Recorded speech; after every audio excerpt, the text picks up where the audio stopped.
combine small town roots with business savvy, and you've got the Rural Rundown Podcast. We're sharing our marketing and branding strategies, tips, and tricks that rural businesses can use to educate, inspire, and entertain their customers, and to help you make sales and hit profit goals. So what does it take to go from your mom is your only fan to famous in a small town? Tune in and listen up as we feature business owners and organizations that are doing big things in their community and creating opportunities for generations to come.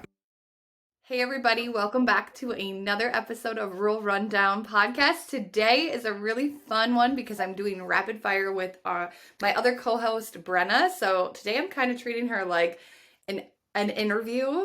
So Brenna, welcome to your own podcast, but as you're in the hot seat today. Thank you. Happy to be here, as always. Good. If people don't know you, can you start this conversation off with just kind of introducing yourself and how would you describe what you do for a living? Oh, yeah, for sure. Okay, I get so weird about this. This is like going to be a wreck. I get so weird when people ask me like where I'm from or what I do because I've like lived so many places and it's hard for people to like connect the dots back to like where I came from and like how I got here. So I am a brand designer, web designer, graphic designer. I specialize in agriculture and the Western industries. So I work a lot with farmers and ranchers, livestock producers, people with small businesses in rural America. That's what I'm super passionate about. I recently did a project where I created fake brands for small businesses that I thought would really thrive in my hometown, judging by like what I thought people would need. And I loved it. And that like further like fueled that fire that I'm so passionate about businesses and people creating new businesses, reviving old businesses in small towns and in rural America. I grew up in a really small town in Southwest Wisconsin and, I graduated with 27 kids in my class. My town was like a little under 900 people. So I'm just really passionate about what life looks like, what the quality of life looks like in rural America, in small towns, because I grew up there and I'm really passionate about those rural areas really just thriving and surviving because I really loved the way that I grew up and I'm still, passionate about my hometown and what happens there and the people that live there are still my friends and family, a lot of family. So I'm really just passionate about what life looks like for those people. So that's kind of the why behind what I do, why I do what I do. And, building brands, helping people market, building websites is really just kind of helping people who might not have that expertise in technology and in branding and marketing and advertising, and really me being able to step in and say like, hey, like I want to help you because I know about this stuff, but I also am really passionate about the type of life that you're living or the industry that you work in. So like I get it. I get both sides of it because that's, I think, where the disconnect happens for so many people, especially in agriculture and the Western industries, having somebody who understands both sides of it. They understand the marketing, the advertising, but they also understand the industry, and it can be a different language sometimes. So at those two avenues of like the Western and ag industries, and then knowing that stuff really is where like my passion and purpose collided and led me to creating a business for myself and working for myself. So that's what I currently do, is that I run my own creative agency. I love it. So when I think about you, and I know a lot more than probably our listeners do about you and your journey, I almost think we need like a Brenna timeline. But that leads me to my next question is, how did you get here? Can you kind of give us I know there's a lot to it, but can you kind of give us some highlight points in between that kind of led you into this? Yeah, absolutely. So when people ask me about this, it's weird. And I think this is where I'm like explaining so much about it, but I grew up in agriculture. I grew up showing cattle. So really my timeline kind of starts there, where I grew up in agriculture. I'm really passionate about it. went to college for agricultural communications. And while I was in college, I wasn't sure what I wanted to do, but I knew that I wasn't going to like go work for an agency or do something in the creative field that was kind of like typical for the creative field. And there's plenty of agencies that work, specifically in agriculture, but I just kind of knew like that wasn't my vibe and that wasn't what I was after. So I wasn't really sure what I was going to do. I ended up getting a job in TV right out of college. In college, I had an internship at a radio station. I worked at the campus radio station. I wrote for the campus newspaper.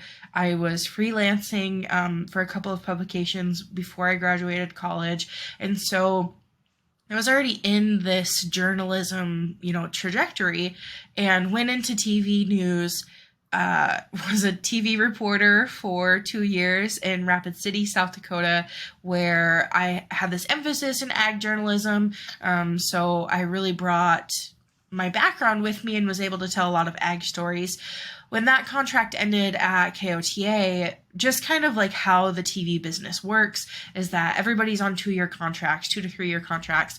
So you're moving every 2 years or so until you can get to that point in your career, which for some takes a long time, others it doesn't, where you can get into a position and stay for multiple years. So I remember my 25th birthday when I was like, what am I doing? What do I want to do? Do I want to keep moving across the country? Do I want to move every 2 years? Like, do I want to go back to Wisconsin? What am I trying to do? Like, what's the goal here? And so there was a lot of that. I started taking on more freelance clients, more people in the ag industry, just like for side money, basically, when I was wrapping up my contract at KOTA, and I was like, I really like this. I really enjoy it. I like working directly one-on-one with people. Like, could I do this? Could this sustain me long term?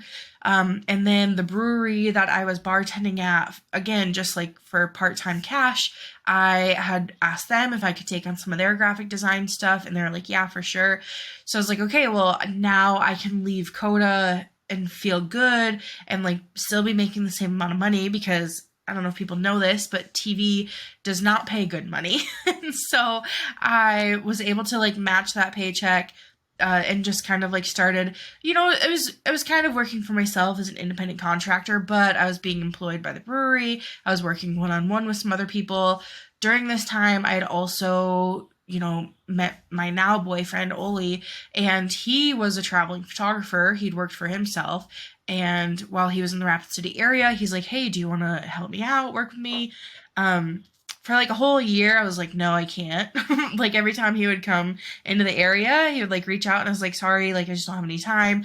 And as my contract was ending, I was like, okay, now I can kind of like let you into my life a little bit more and let's try this out. So I worked a couple of gigs with him, and then I was like, wow, if I could do this for money and then still freelance for myself as a contractor, this would kind of be like really awesome. He was traveling all across the Western US, which was big for me. I love travel. I wanted to travel.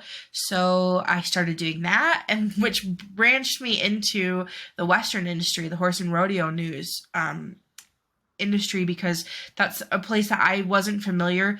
Well, I was familiar with it, but I wasn't really confident in before.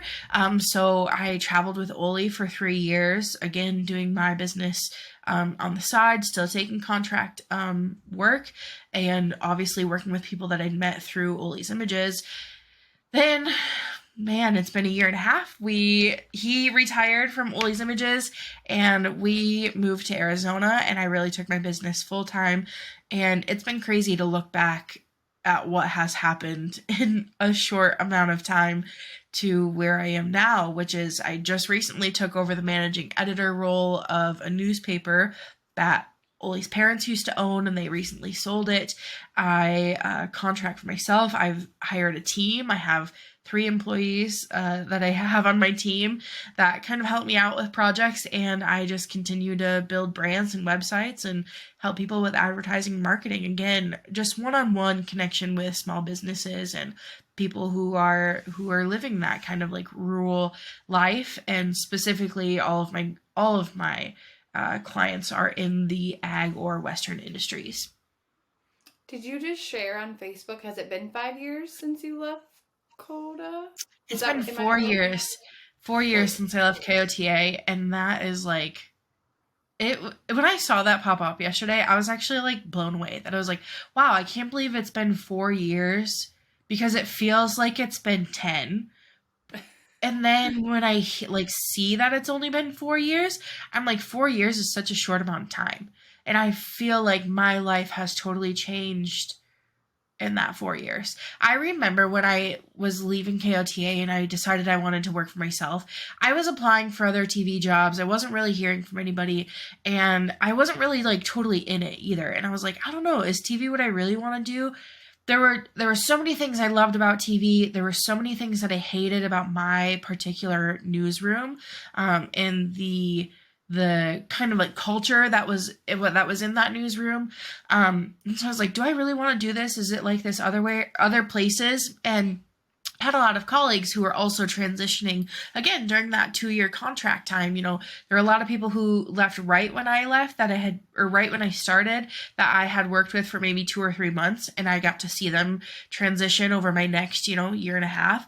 And then there were other people who were leaving the last 2 or 3 months of my contract, and I was getting to see like, okay, like what are you seeing in your new newsroom? How is this looking?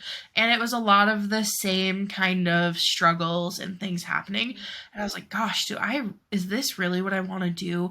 And, there was one time that I went to cover a story. It was about 2 hours from our newsroom. And I remember fighting so hard to cover this story. And I thought it was a really important story for the area. I got up there and people were like, yeah, we're really glad to see that the news had finally showed up and that you're here, but it sucks that the only time we can get you to come up here is when something bad happens for our community. It's never when something good happens. It's never to showcase the community. It's never just to whatever. And I was like, I don't want to do that. I don't want to talk to farmers and ranchers only when it's a tough situation, or only when it's like something bad happens, like a major hailstorm or this tuberculosis outbreak. Like, that isn't what I wanted to do. So that was kind of the hard look too, of like, where do I want this to go? What do I want my career to look like? So I remember when I decided to work for myself, I was really nervous to like tell my grandparents, and my parents were pretty good. Like, they were pretty good about it. They were like, yeah, like, we're proud of you. We like the news thing, but they saw it too. Like, they saw like they totally understood where I was coming from with like, I want to cover the good and the bad. Like, I don't want to just cover the bad, or only be allowed to cover the bad, or, fight for something I think is really important for the community to be like pushed back on the whole time. So I was really nervous to say like, oh, I'm going to work for myself, because this is so weird. And I don't know how to explain it. But I have heard other people have these same feelings, is that I felt like I had failed. I felt like I had like got out of college, thought I got a job that was like really important. It was a stand-up job. And then I just felt like I was failing everybody by saying, I'm going to work for myself now. Like, I felt like that was the out you take when you can't get a job anywhere else.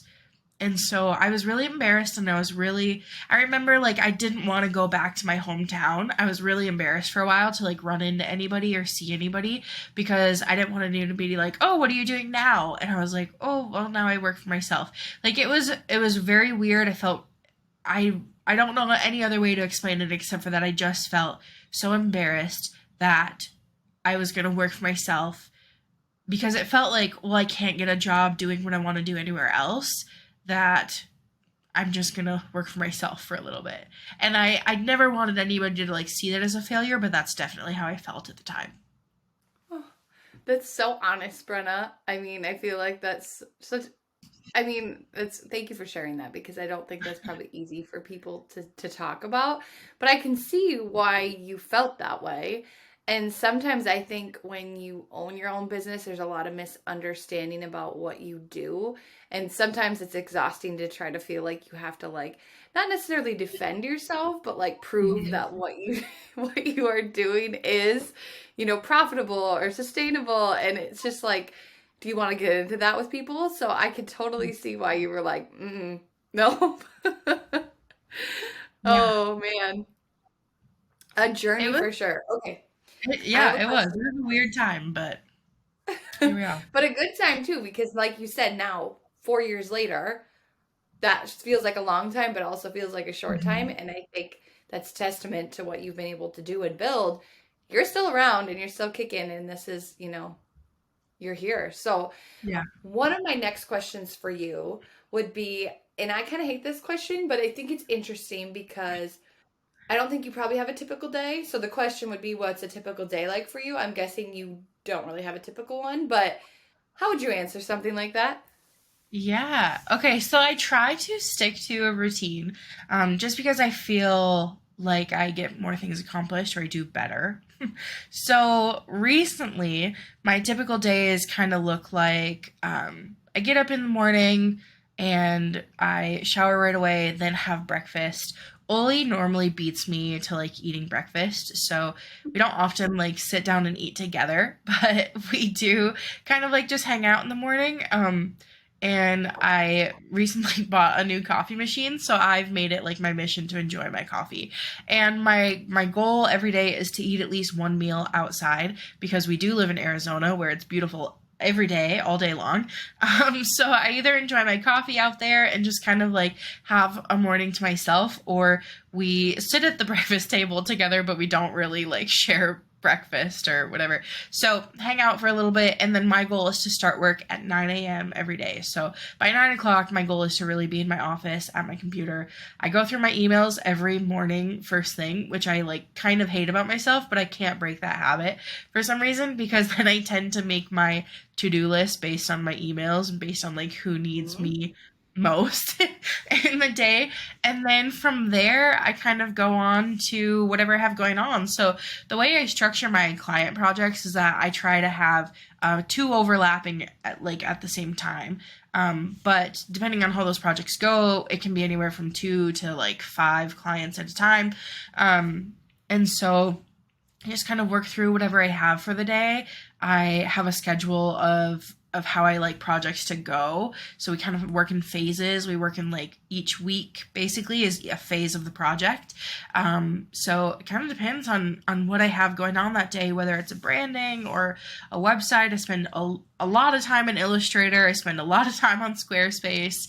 That's where I do most of my work. So I spend a lot of time at my computer, and then Oli and I always have lunch together. So we always take a break in the middle of the day. We eat lunch together when he's here, and then I try to wrap up my day around 5 or 6 to make us some dinner, but it doesn't always go that way. Sometimes we go late. And then again, now that it's summer and it's getting warmer, I try to take some time in the pool in the afternoons or at night. We really like to swim at night. We really like the ambiance of our backyard at night. We have some nice yard lights and stuff, and it's kind of fun to be out there when it's not so hot, especially in the summertime here in Arizona. So that's kind of it. We're kind of homebodies. We just hang out, we work. We have separate offices, so we both close our doors and we just kind of work all day, and then that's that. Obviously, like I'm always trying to make better habits of going to the gym or going out and going for a walk and doing things like that. But in this like busy season, the last couple of months have been like terribly busy. This is the first week that I actually feel like relaxed and calm and like, wow, like I'm able to do some stuff. Like yesterday I built a computer stand in the garage, and we recently started a YouTube channel that we just like are doing for fun. So we're just kind of like filming our life and what, creative life looks like. So yeah, this is the first week that I've really felt like relief, and that like, wow, like I have some time on my hands and I could do some stuff, and like feeling good about life and bills and how much I'm making and like the whole thing. So, before that though, was like this really 2 months, 3 months of like really freaking busy. Like the last couple of weeks have been like, I don't shower until like 5 p.m. at night because I wake up and there's already kind of like a fire or something I have to put out. So Yeah, every day is a little bit different, but that's kind of the gist of it. I just sit in front of my computer and I work a lot. What's that YouTube like channel? Can people follow you guys for that But fun? yeah, I think it's just called like Oli and Brenna Show, or Oli plus Brenna is might be what our channel name is. We just started, so this is like our third or fourth week. This is like, again, the first week that we're starting to tell people about it, because we really wanted to have content up there that people Yes. could watch before, before we launched. So yeah, and it's just our life. Like, it's just like kind of creative stuff. So I think there's some like, we've been out to the desert and done some stuff. Oli bought a new cinema camera, so we've been playing with that a lot. Just random projects. I feel like we always have some sort of craft project happening here that it's like all the time. So there's some of that stuff up there. I did some renter-friendly upgrades to our kitchen this past weekend. So that's our Ooh. newest video that's up. Yeah, just really kind of like basic stuff, just kind of like what we do and what life looks like for us, because I feel like we're always working, we're always doing something, or like I said, there's always a craft project, or we're on the road. Like, we are really pretty busy people, but it's weird because sometimes it doesn't, like, I don't know, I don't think I went anywhere yesterday, so it's been like 3 days since I left the house. But at the same time, like, these YouTube episodes are like, wow, we've been a lot of places, we've done a lot of stuff in the last week. I don't know how. Well, I love that. I mean, I feel like we'll link that in the show notes so people can kind of I feel like that's so fun because it's kind of behind the scenes, like, come with us, get to know you a little more personally. And then, like, also, what a vlog to look back on and see, like you said, hey, we do stuff. Like, that's kind of neat. So I like that you're doing that. That's fun. Okay. I have a couple more longer questions for you before we jump into the rapid fire. So, Okay. my first one is, what is your definition of success as a creative? I've been thinking a lot about this lately, which is interesting. Because yeah, like, what is your definition of success? And I think mine has changed a few times in life, especially like I said, the job changes, career changes that I've kind of had. For me, right now, success is really tied to like money. And I know that's not like for a lot of people, but my goal is to really become debt free, like, fairly soon. I would love to be, I don't think it's going to happen this year. Like, I'd love to be debt free by the time I'm 30, but I don't know that it's going to happen this year. But that's a really big goal of mine, to pay off my student loans, to pay off, I have a car that I have like a little loan on. So to pay that off and then be able to like buy a brand new car. I've never been able to buy a brand new car before in my life.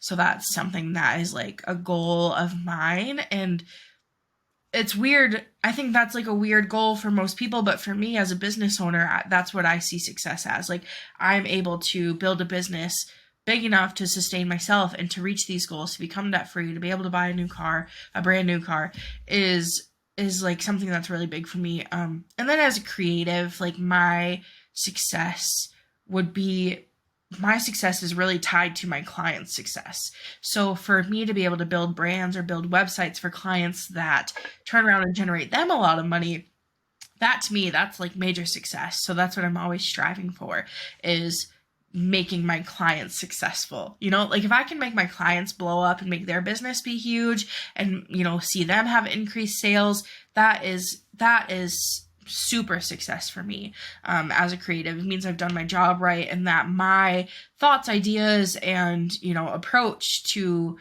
branding and marketing, advertising, that it all works. Like, when that happens, that is like, nailed it, got, like, gave somebody something that they thought like, oh yeah, this is a really cool brand, but is it doing the work? Is it showing up for them in their business and they're able to see those changes? That's where the success comes in. It's not that I can design something pretty, it's that I can design something that's really effective. Love it. Okay, last longer question. What words of wisdom do you have for an individual thinking about building a career in the field you've chosen to build your life around? Yeah. Yeah, this is interesting because in this new role that I have as a managing editor of the Wrangler Horse and Rodeo News, the family who bought it has a daughter who is a freshman in college. She just finished her freshman year. So the goal is for the family, for her to one day take over this newspaper. And so I've had this conversation with her recently that I was like, when I look back at my college career, or I look back at what got me to where I am, the biggest thing that I could say to somebody is to go and learn, to go work for people, take paid internships, unpaid internships. My internship with the radio station was unpaid, but I learned so much about that type of news and how news should be delivered. And then working in TV, and the internships I had leading up to that they were really huge, and they played a really big part in where I am today. And I remember in college feeling like I didn't get the internships that were big names, or were the big, sought after internships when I was in college that I really wish I wanted. But the opportunities that I had working, actually working for people, the connections I made, the network I made, and getting paid to do the same thing that was really a big deal for me. And being able to see how other people run their businesses and taking things that work and things that don't work, that was a huge thing for me to see and to take with me as I started to build my own business. So my word of wisdom to people would be, set a goal or set something you think you want to do, and then go out and get a job, work an apprenticeship, get an internship, work in that job for a little while, and really learn from people. Take it as a learning experience, especially when you're young, and say, do I really like this? Is this what I really want to do? And then it's okay, especially with internships or apprenticeships, it's okay to move on next year or try something different or try a new field. Especially in agricultural communications, there are so many different paths that you could take, and I think it's really important to try each one of those out and figure out what you really like to do, because they are all so different. As a journalist, I can tell a story, but I could tell a story in news, in print, I could tell a story with video, I could tell a story just with audio, with a podcast or on the radio, and decide, I was able to decide which one of those avenues I really like the best because of my experience in all of them. So always go for the experience, and always just learn from people, especially the things that you really think you want to do and what your dream job might be. Just go after that. I love that. I think that's really valuable, because I think about that all the time on not so much as a skill side of whatever you want to do, but there's the communication skill part of it. When you have to work with other people and very different experiences, you learn, like you said, how different processes are done, or how people communicate. And I think back on my own experiences. Sometimes I'm like, I would have never learned that some people communicate like this and some do it like this. And now I can apply all of that to across the board when I'm working with different clients. It's just kind of wild. And I do think that's a really valuable, and like you said, to be cognizant of learning while you're there. You can even take notes. That's fine. Do that. So then you remember. Yeah. And even if you just did it for the network, this has been a long time since we've done an episode on networking, but even if you just took all those opportunities to create your network, your spider web, and grow it bigger and bigger and bigger, that to me has been a huge part in my business as well. The people I know and have met along the way that I've been able to refer back to or go back to and say hey, now I'm doing this. Can I A, help you, or B, could you help me? Yep, for sure.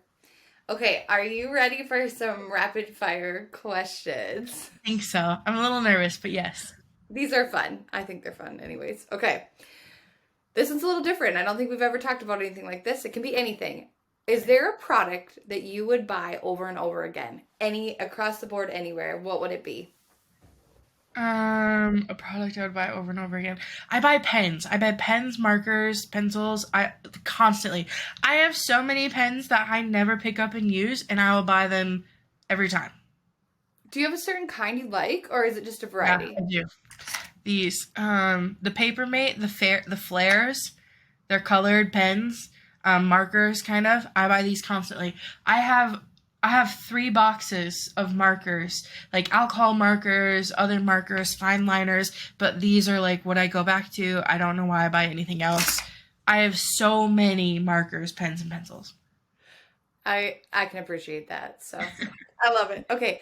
Can you use 3 words to just describe like your style? Like who are you as a person?